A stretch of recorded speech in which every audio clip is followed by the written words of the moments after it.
नमस्कार दोस्तों। परमेश्वर का वचन कहता है कि वह तेरे आगे आगे चलने वाला परमेश्वर है। वह तेरे संग रहेगा और ना तो तुझे धोखा देगा और ना छोड़ेगा। इसलिए मत डर और तेरा मन कच्चा ना हो। ये उनके लिए है जो उस पर अर्थात परमेश्वर पर विश्वास करते हैं और परमेश्वर का वचन सत्य है।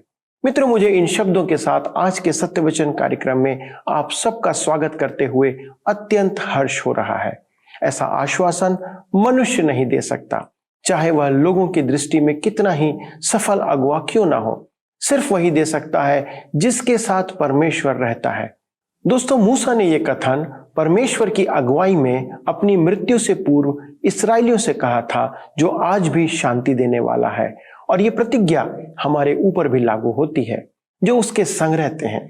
परमेश्वर उन्हें कभी नहीं छोड़ता, लेकिन उसके लिए हमें सच्चे परमेश्वर की आत्मा और सच्चाई से आराधना करने की आवश्यकता है। कई बार हम परमेश्वर से भलाई की आशा रखते हैं, अपेक्षा करते हैं, लेकिन उसके नियमों को हम मानना नहीं चाहते हैं। परमेश्वर उनका आदर करता है जो उसका आदर करते हैं। हम तभी परमेश्वर का आदर कर सकते हैं जब उसके वचनों में बने रहेंगे।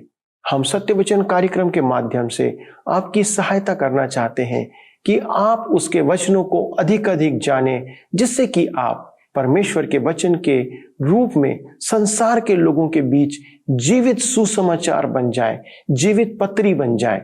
परमेश्वर चाहता है कि उसके वचन को हम लोगों के बीच पहुंचाएं, लेकिन हम सब की सब परमेश्वर के वचन के शिक्षक और उपदेशक नहीं बन सकते हैं। हाँ, हम सब के सब उसके वचन अनुसार चलकर स्वयं एक जीता जागता शिक्षक और उपदेशक बन सकते हैं। उसके लिए हमें निरंतर परमेश्वर के वचनों का अध्ययन करना होगा। दोस्तों, आज के अध्ययन में हम मूसा के अंतिम उपदेशों के द्वारा परमेश्वर की इच्छा को जानेंगे कि वह अपने लोगों से क्या चाहता है। आइए इस अध्ययन में आगे बढ़ते हुए परमेश्वर के वचन को सुनने के लिए तैयार होते हैं और उसकी महिमा करते हैं। आइए हम अपने अध्ययन में व्यवस्था विवरण की पुस्तक 30 अध्याय उसके 15 और 16 पद को पढ़ें। लिखा है, सुन, आज मैंने तुझको जीवन और मरण, हानि और लाभ दिखाया है, क्योंकि मैं आज तुझे आज्ञा देता हूं कि अपने परमेश्वर यहोवा से प्रेम करना और उसके मार्गों पर चलना और उसकी आज्ञाओं, विधियों और नियमों को मानना, जिससे तू जीवित रहे और बढ़ता जाए। और तेरा परमेश्वर यहोवा उस देश में जिसका अधिकारी होने को तू जा रहा है तुझे आशीष दे। उनका इस देश में बना रहना उनकी आज्ञाकारिता पर निर्भर करेगा। वह उनके भविष्य की रूपरेखा खींचते हुए कहता है, जब वे अनाज्ञाकारिता को करेंगे तो उन्हें इस देश से बाहर जाना पड़ेगा, परंतु परमेश्वर ने वायदा किया है कि वह उन्हें वापस लेकर आएगा। और अंत में वह उन्हें वापस लेकर आएगा और वे फिर कभी बाहर नहीं निकाले जाएंगे। क्यों? क्योंकि वे उसकी आज्ञाओं का पालन करेंगे। क्योंकि परमेश्वर ने उनसे एक अच्छी वाचा को बांधा है। वह उन्हें वापस लेकर आएगा और फिर वे उसकी आज्ञाओं का पालन करेंगे। हमारे साथ भी ठीक इसी प्रकार से होता है। परमेश्वर ने हमसे कहा है कि हम प्रभु यीशु मसीह पर अपने व्यक्तिगत उद्धारकर्ता के रूप में विश्वास करें। उसके पश्चात वह हमसे आज्ञाकारिता के विषय में बातचीत करता है। यदि तुम मुझसे प्रेम करते हो तो मेरी आज्ञाओं को मानोगे। आगे लिखा है व्यवस्था विवरण 30 अध्याय उसके 20 पद में, इसलिए अपने परमेश्वर यहोवा से प्रेम करो और उसकी बात मानो और उससे लिपटे रहो, क्योंकि तेरा जीवन और दीर्घ जीवन यही है। और ऐसा करने से जिस देश को यहोवा ने अब्राहम, इसहाक और याकूब तेरे पूर्वजों को देने की शपथ खाई थी, उस देश में तू बसा रहेगा। मैं एक बार फिर से कहता हूं कि प्रेम, आज्ञाकारिता व्यवस्था विवरण पुस्तक के सर्वोच्च विषय हैं।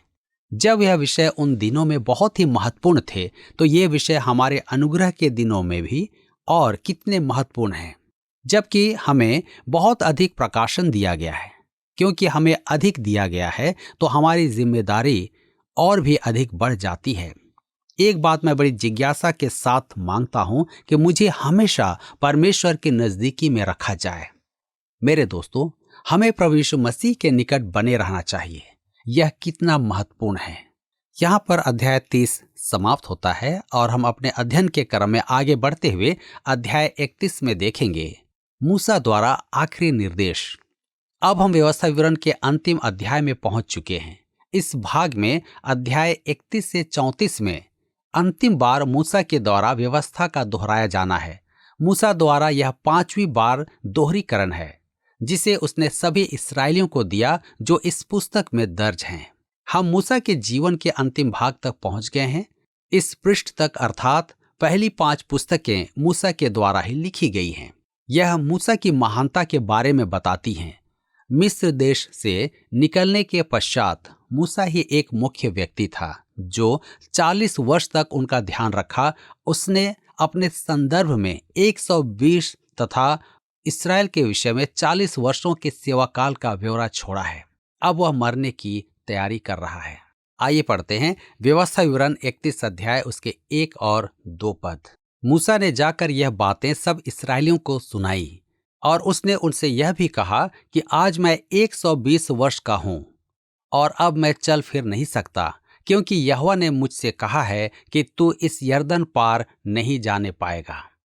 उसने स्वयं के बारे में 2 मुख्य बात कही। वह अब बूढ़ा हो गया है। हम सब बूढ़े होते हैं और हम में से अधिकतर 120 वर्ष तक ही जी नहीं पाते। जब हम उस स्तर तक पहुंचते हैं तो हम परमेश्वर के कार्य करने के लिए उतने उपयोगी नहीं रहते और मूसा इस समय इस योग्य नहीं है कि वह उन्हें प्रतिज्ञा किए हुए देश में पहुंचा सके। इस बात को परमेश्वर ने उसे स्पष्ट कर दिया था कि अब वह नहीं बल्कि कोई दूसरा अगुआ उनको आगे लेकर जाएगा। अब मूसा उस पद पर और अधिक नहीं रहेगा। व्यवस्था विवरण 31 अध्याय के 3 पद में लिखा है, तेरे आगे पार जाने वाला तेरा परमेश्वर यहोवा ही है। वह उन जातियों को तेरे सामने से नष्ट करेगा और तू उनके देश का अधिकारी होगा। और यहोवा के वचन के अनुसार यहोशू तेरे आगे आगे पार जाएगा। मूसा ने यहोशू को नहीं चुना, परंतु परमेश्वर ने यहोशू को चुना कि मूसा के बाद यहोशू नेतृत्व करे और अगुवे के कार्यभार को संभाले।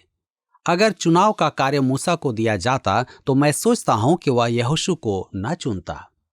वास्तव में कालेब यहोशू से अधिक प्रभावशाली दिखता था और उसके लिए सामान्यतः या प्राकृतिक रूप से उसे अगुवे के रूप में चुनना अच्छा लगता। कुछ भी हो, मूसा भी तो एक मनुष्य ही था और हो सकता है कि वह अपने बाद अपने बेटे को ही अगुवे के रूप में चुनता। यही प्रथा थी जिसके तहत मिस्र में फिरौन एक अगले अगुवे को चुनता था और यह बात मूसा के लिए बड़ी साधारण होती। इसलिए परमेश्वर ने यहोशू को यरदन पार करने के लिए चुना। अब मूसा की इतनी आवश्यकता नहीं थी। इससे हमें एक बहुत अच्छी शिक्षा मिलती है। इससे हमें यह शिक्षा मिलती है कि परमेश्वर के कार्यक्रम के लिए हम इतने महत्वपूर्ण नहीं हैं। परमेश्वर प्रत्येक मनुष्य को उसके समय में उपयोग करता है, क्योंकि जब मनुष्य का कार्यकाल समाप्त हो जाता है तब भी परमेश्वर का कार्य चलता रहता है। मैं एक पासवान को याद करता हूं जो काफी बुजुर्ग हो चुके थे। उन्होंने मुझसे कहा, मैं इस कार्य से सेवानिवृत्त नहीं होना चाहता क्योंकि मैं कार्य के लिए बहुत महत्वपूर्ण हूं। और कुछ ही समय के पश्चात उस पासवान का देहांत हो गया और कार्य पहले से अधिक बढ़ गया, विपरीत इसके कि वह व्यक्ति जीवित था। मित्रों, हम सोच सकते हैं कि हम बहुत ही आवश्यक हैं, परंतु ऐसा नहीं है। जब हमारा कदम बढ़ाने का समय आता है तो परमेश्वर उस समय किसी और को उस स्थान पर खड़ा कर देता है और कुछ इसी प्रकार की बात यहाँ पर मूसा के साथ हो रही है। व्यवस्था विवरण 31 के 6 पद में लिखा है, तू हिया बांध और दृढ़ हो, उनसे न डर और न भयभीत हो, क्योंकि तेरे संग चलने वाला तेरा परमेश्वर यहोवा है। वह तुझको धोखा न देगा और न छोड़ेगा। मूसा लोगों को प्रोत्साहन देता है कि शत्रु और अन्य जातियों से न डरें। आप पाएंगे कि मूसा इस पीढ़ी को बार बार प्रोत्साहित करता रहता है। वह उन्हें बार बार बताता है कि तुम्हें प्रतिज्ञा के देश में प्रवेश करना है, क्योंकि वह कादेश बर्निया के अनुभव से गुजर चुका है, जिसमें पुरानी पीढ़ी के लोग मर मिटे और जंगल में ही नाश हो गए। इसलिए मूसा इस नई पीढ़ी को बार बार उत्साहित करता है कि वे आगे बढ़ते जाएं और उन्हें आश्वासन देता है कि परमेश्वर उन्हें अगुवाई प्रदान करेगा ताकि वे प्रतिज्ञा के देश में पहुंच सकें।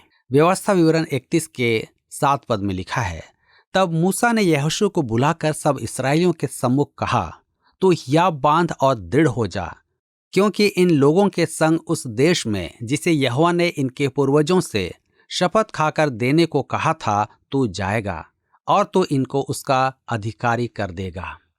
यह अच्छा था कि इसी तरह होना चाहिए। वह सभी के सामने यहोशू को उत्साहित करता है। यहोशू को उत्साहित करने के साथ साथ वह सभी लोगों को भी उत्साहित कर रहा है। व्यवस्था विवरण 31 के 8 में आगे लिखा है, और तेरे आगे आगे चलने वाला यहोवा है, वह तेरे संग रहेगा और न तो तुझे धोखा देगा और न छोड़ देगा, इसलिए मत डर और तेरा मन कच्चा ना हो। इस प्रकार का पाठ यशाया को भी सीखना था। याद करें, यशाया का 6वां अध्याय इस प्रकार आरंभ होता है, जिस वर्ष उज्जियाह राजा मरा, मैंने प्रभु को सिंहासन पर विराजमान देखा। बेचारा यशाया। उज्जियाह एक अच्छा राजा था, परंतु वह मर चुका था और यशाया सोचने लगा कि अब कुछ बुरा हो जाएगा। वह सोचता था कि कोई दूसरा राजा राजगद्दी पर बैठेगा और राष्ट्र कुत्तों के हाथ में चला जाएगा, इसलिए उसने ऐसा कहा। परंतु जब वह मंदिर में गया तो उसने क्या पाया? उसने देखा कि परमेश्वर अभी भी सिंहासन पर विराजमान है, जो वास्तव में इस्राएल और यहूदा का राजा है। वह मृत नहीं है, वह बीमार भी नहीं है। यशाया ने सीखा, बेशक उज्जियाह मर गया है, परंतु परमेश्वर अभी भी जीवित है। व्यवस्था विवरण 31 के 9 पद में लिखा है, फिर मूसा ने यही व्यवस्था लिखकर लेवीय याजकों को, जो यहोवा की वाचा का संदूक उठाने वाले थे, और इस्राएल के सब वृद्ध लोगों को सौंप दी। याद रखें कि व्यवस्था विवरण इस तरह से आरंभ होती है। यही 2 शब्द हैं जो मूसा के द्वारा बोले गए थे। इस पुस्तक में लगभग 8 बार मूसा ने इस बात को दोहराया है, उन्हें बार बार याद दिलाया है और अंततः उसे लिख दिया है। मूसा ने इस पंच ग्रंथ मौखिक व्यवस्था को लिखा। मालूम हो कि ग्राफ वेलहुसैन मत नहीं मानता है कि यह 5 पुस्तकें मूसा ने ही लिखी हैं। वे ऐसा सोचते हैं कि यह सिर्फ ऐतिहासिक लेख है जिसे 400 ईसा पूर्व पहले एकत्रित किया गया था। इस तरह की बात का मुख्य आधार वाद विवाद उत्पन्न करता है। वह यह है कि यह लेख मूसा के समय में विद्यमान नहीं थे। बेशक पुरातत्व विभाग के द्वारा इस बात की पुष्टि की गई है कि यह लेख मूसा के समय से भी पहले विद्यमान थी, परंतु ग्राफ वेलहुसैन विचारधारा बहुत से खुले विचारों के कारण कलीसिया को स्वतंत्रता प्रदान करता है। प्रतिज्ञा के देश में पहुंचने के पश्चात उनके पतन को लेकर अनुमान इतने सटीक रूप में लगाए गए हैं कि प्रतीत होता है कि अन्य जातियों के लोग मानते हैं कि यह भविष्यवाणी नहीं, इतिहास को लिखा गया है। मित्रों, जबकि इस्राएली इस समय कनान देश में प्रवेश करने के लिए तैयार हैं, आप सोचेंगे कि यदि उनसे अभी भी कोई गलती हो जाए तो परमेश्वर उन्हें अभी भी प्रवेश करने नहीं देगा। फिर भी वह मूसा को जानता है, वह आपके और मेरे अस्तित्व को जानता है। मेरे प्रिय मित्रों, यदि परमेश्वर हमें अपने निकट न रखे तो आप और मैं 10 मिनटों में ही भागकर खड़े होंगे। हम ठहर नहीं सकते। कृपया ध्यान दें, मूसा से परमेश्वर ने क्या कहा। व्यवस्था विवरण 31 अध्याय उसके 14 से 17 पद में लिखा है, फिर यहोवा ने मूसा से कहा, तेरे मरने का दिन निकट है, तो यहोशू को बुलवा और तुम दोनों मिलाप वाले तंबू में आकर उपस्थित हो कि मैं उसको आज्ञा दूं। तब मूसा और यहोशू जाकर मिलाप वाले तंबू में उपस्थित हुए।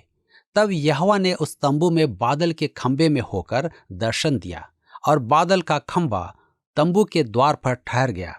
तब यहोवा ने मूसा से कहा, तू तो अपने पुरखाओं के संग सो जाने पर है और ये लोग उठकर उस देश के पराये देवताओं के पीछे, जिनके मध्य वे जाकर रहेंगे, वे विचारी हो जाएंगे और मुझे त्याग कर उस वाचा को जो मैंने उनसे बांधी है तोड़ेंगे। उस समय मेरा कोप इन पर भड़केगा और मैं भी इन्हें त्याग कर इनसे अपना मुंह छिपा लूंगा और ये आहार हो जाएंगे और बहुत सी विपत्तियां और क्लेश इन पर आ पड़ेंगे। यहाँ तक कि ये उस समय कहेंगे, क्या ये विपत्तियां हम पर इस कारण तो नहीं आ पड़ी क्योंकि हमारा परमेश्वर हमारे मध्य में नहीं रहा। मित्रों, मैं कुछ लोगों को जानता हूं जो इस प्रकार से कहते हैं, हम आज भिन्न हैं, हम परमेश्वर से मुंह नहीं फेरेंगे। लेकिन याद रखें, यीशु ने समानांतर बात कलीसिया के लिए कही। लूका रचित सुसमाचार 18 अध्याय के 8 पद में लिखा है, मैं तुमसे कहता हूं वह तुरंत उनका न्याय चुकाएगा। तो भी मनुष्य का पुत्र जब आएगा तो क्या वह पृथ्वी पर विश्वास पाएगा? विश्वास है मसीह की देह का संपूर्ण सत्य प्रकट है।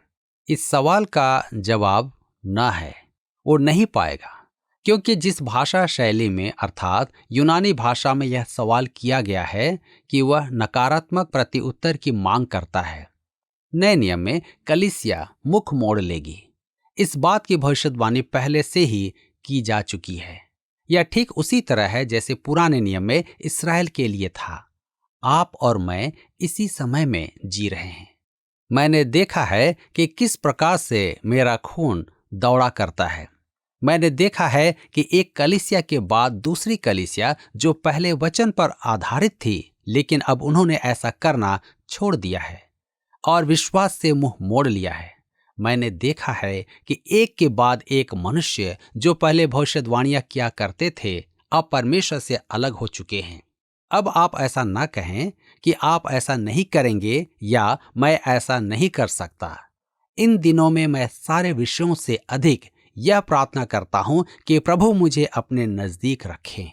व्यवस्था विवरण की पुस्तक 31 अध्याय उसके 19 से 21 पद में लिखा है, इसलिए तुम यह गीत लिख लो और तो इसे इस्राएलियों को सिखाकर कंठस्थ करा देना, इसलिए कि यह गीत उनके विरुद्ध मेरा साक्षी ठहरे।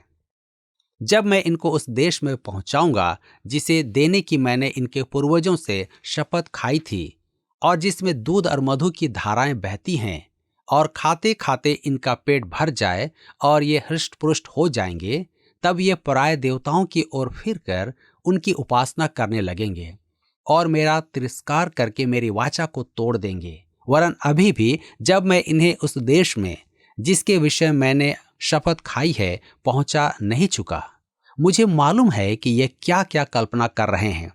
इसलिए जब बहुत सी विपत्तियां और क्लेश इन पर आ पड़ेंगे, तब यह गीत इन पर साक्षी देगा, क्योंकि इनकी संतान इसको कभी भी नहीं भूलेगी। संगीत एक बहुत ही महत्वपूर्ण विषय है।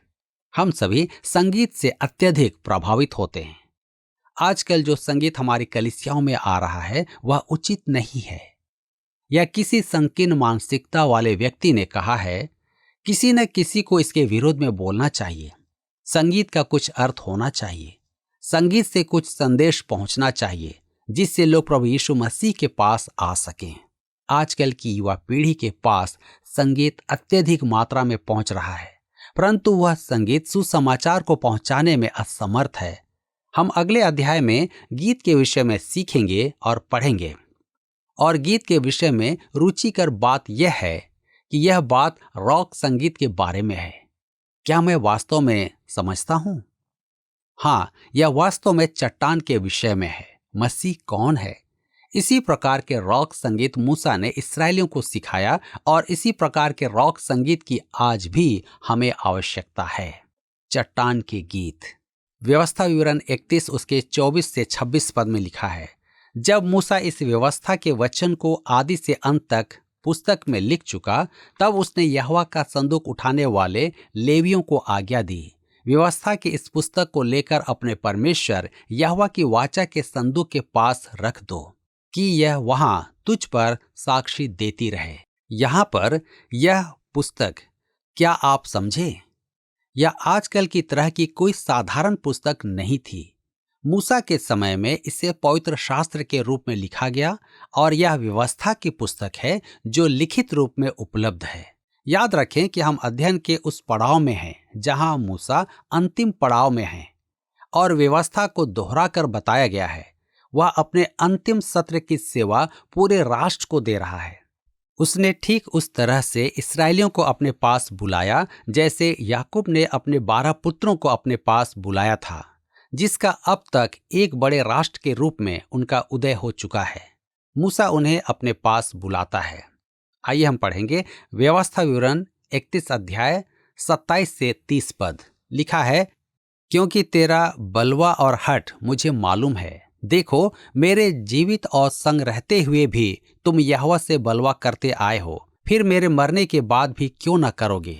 तुम अपने गोत्रों के सब वृद्ध लोगों को और अपने सरदारों को मेरे पास इकट्ठा करो कि मैं उनको ये वचन सुनाकर उनके विरुद्ध आकाश और पृथ्वी दोनों को साक्षी बनाऊं, क्योंकि मुझे मालूम है कि मेरी मृत्यु के बाद तुम बिल्कुल बिगड़ जाओगे और जिस मार्ग में चलने की आज्ञा मैंने तुमको सुनाई है उसको भी तुम छोड़ दोगे, और अंत के दिनों में जब तुम वह काम करके जो यहोवा की दृष्टि में बुरा है, अपनी बनाई हुई वस्तुओं की पूजा करके उसको रिस दिलाओगे, तब तुम पर विपत्ति आ पड़ेगी।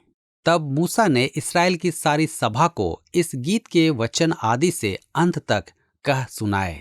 मित्रों, क्या मैं इस बात को दोहरा सकता हूँ जो मूसा ने लगभग 3500 सालों पहले कही थी और आज भी सटीक और सत्य है। यह लिखित रूप में, व्यवहारिक रूप में पूरी भी हो चुकी है। यह संपूर्ण मानव जाति के लिए सत्य है। जैसा कि परमेश्वर ने कहा, परमेश्वर के बिना मनुष्य पूर्णतः भ्रष्ट है। बस आज हमें अपनी आंखें उठाकर अपने आसपास देखने की आवश्यकता है और पाएंगे कि यह सत्य है। क्या आपको यह कार्यक्रम पसंद आया?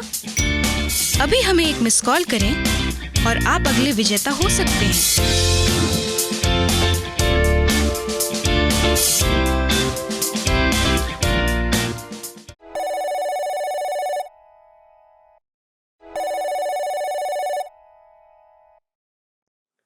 दोस्तों, मेरा विश्वास है कि आज का अध्ययन आपके लिए आशीषमय रहा होगा।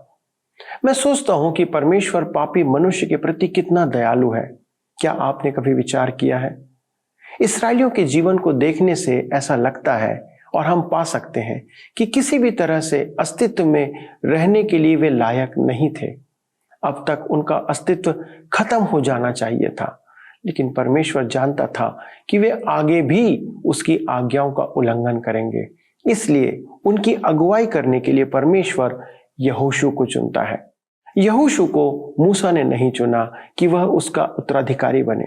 परमेश्वर लोगों के बीच में यहोशू को लाता है ताकि वे उसे स्वीकार कर सकें। हमारी कलीसियाओं को आज चलाने के लिए हमें अगुओं की आवश्यकता है ताकि मसीह की कलीसिया को आगे बढ़ने में सहायता प्राप्त हो। जब हम परमेश्वर की अगुवाई में इस कार्य को करते हैं तो कलीसिया उन्नति करती है, जिसके लिए हमें परमेश्वर के वचन को अपना आधार बनाना होगा। तभी हम कलीसिया में स्वस्थ नेतृत्व को ला सकेंगे। लेकिन आज हम देखते हैं कि स्वार्थ को अवसर मिलता है, स्वार्थी लोग पदों पर बैठ जाते हैं। परमेश्वर का वचन प्रेरितों के काम उसके 6वें अध्याय में कलीसिया को, सुनाम लोगों को कलीसिया के काम के लिए प्रेरित करता है। यदि आप एक सुनाम मनुष्य हैं तो आपको कलीसिया के कार्य में आगे आना चाहिए। यहोशू को भी परमेश्वर ने स्वयं के प्रति विश्वास योग्य होने के कारण प्रसन्न हुआ और अपनी प्रजा की अगुवाई करने के लिए तैयार किया। यह सच है कि परमेश्वर को छोड़कर हम कोई भला कार्य नहीं कर सकते। इसलिए आइए हम परमेश्वर की अगुवाई में सब कुछ करें और ऐसे अगुओं को चुनें जो परमेश्वर का भय मानकर चलते हों, जो वचन को प्राथमिकता देते हों। आइए हम प्रार्थना करें कि हम ऐसा ही काम आगे करते रहेंगे। हमारे जीवित और सामर्थ्य परमेश्वर पिता, इन सुंदर वचनों के लिए और हमारे आत्मा को जागृत करने वाले वचनों के लिए धन्यवाद देते हैं। पिता, हम प्रार्थना करते हैं कि हमारी सहायता करें कि हम एक ऐसा जीवन जिएं प्रभु जो आपके योग्य हो। जब हमें निर्णय लेना हो प्रभु, तो हम ऐसे अगुओं को चुनें जो आपका भय मानते और वचन पर चलते हों। पिता परमेश्वर, हमारे ऐसे सुनाम लोगों के लिए प्रार्थना करते जिनका आचरण आपके वचन के अनुसार है। उन्हें प्रेरित करें पिता कि वे आपकी सेवा के लिए आगे आए, वे आपकी कलीसिया की उन्नति के लिए प्रभु आगे आए, जिससे कि प्रभु इस समाज के अंदर आपका वचन बहुतायत से लोगों तक पहुंचाया जा सके। ऐसे लोगों को भेजें प्रभु जो आपका भय मानते हैं। और मैं प्रार्थना करता प्रभु हमारे ऐसे ही दर्शकों के लिए जिनके अंदर आपने उस आत्मा को डाला है, वो अपनी सेवा में, आपकी सेवा में प्रभु अपना समय देने पाए। आदर और महिमा के साथ इस विनती को प्रभु यीशु क्रिस्ट के नाम से मांगते हैं, आमीन।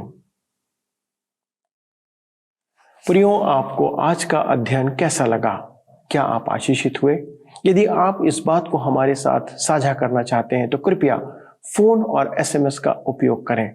अगले प्रसारण में आपके सामने हम अध्ययन के नए भाग को लेकर आएंगे। तब तक परमेश्वर की आज्ञाकारिता में आगे बढ़ते रहें। धन्यवाद।